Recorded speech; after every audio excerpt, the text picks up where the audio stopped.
That conversation about religion, the concerns that exist right now with the happenings that have been so much publicized over the last few days, the link between religion and medicine and the beliefs that exist and concerns that are real, especially on issues like HIV and AIDS. You hear how these two senior advocates of the High Court differ on this matter. What is your opinion? Have we crossed the line? Yes, I will come probably from the social science perspective. I've worked in the communities.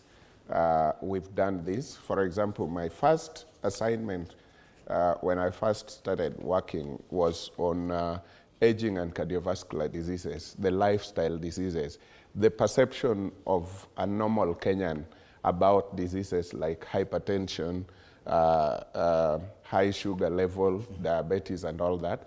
There's always a perception that a community or the citizens builds.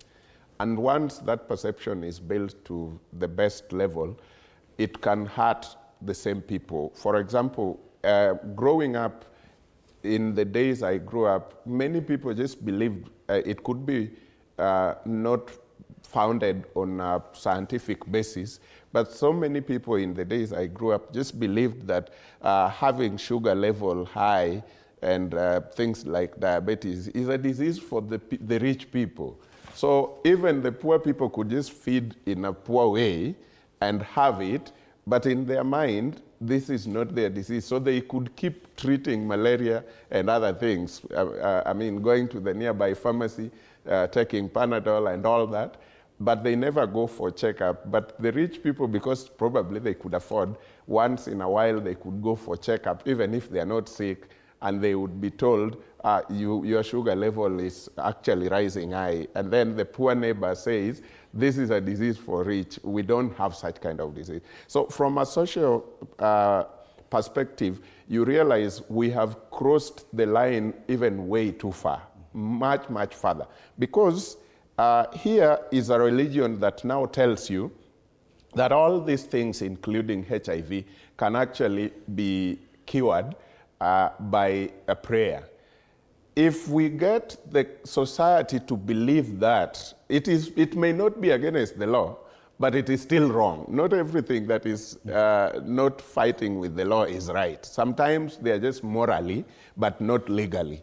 So it might not, they may not have crossed maybe the legal boundaries, but still, as a society, morally, it is still far away from what we want.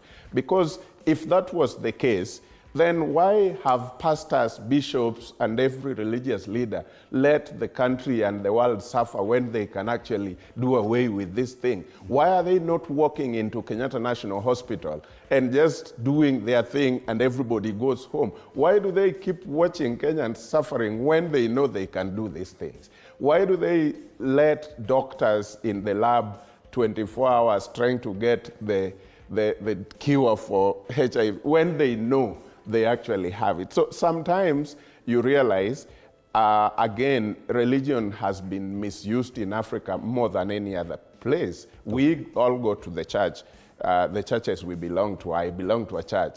But then again, when you are lucky enough to move across the world, you realize Africa are overdoing religion.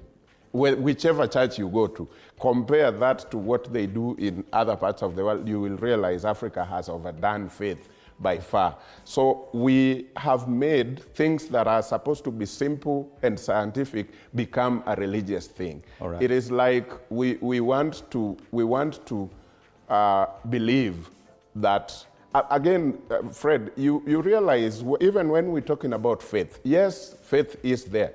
But go to any church on a Saturday or Sunday or whichever day those people worship and ask how many people have left their doors open because they believe their God that much. In Nairobi here, they will tell you they have closed the doors and the lock and key. They have the key here. Yes, they didn't say our God is able. And I know as I'm going to church, my home will be safe. They know it will never be safe. But when I want us to confine ourselves to the link between religion and medicine. That's what I'm saying. And when somebody is this much sick, Yes, they yes, are told, don't go to the hospital, that same God will. It does seem to me, that, Mesha, I think you're gone off on a tangent. You are mixing belief with religion and conscience. And yet, the Constitution is very clear that nobody can force you in terms of your belief, your religion, and your conscience. So whatever you believe conscientiously should be actually accepted. And that is protected. And that's protected by the Constitution. Now, that is what I was saying, that we stand the danger then of where Mesha has taken us in terms of if that is the position adopted by the state functionaries who want to regulate religion, and I say they mix the belief with the religious aspect Yes. and your conscience.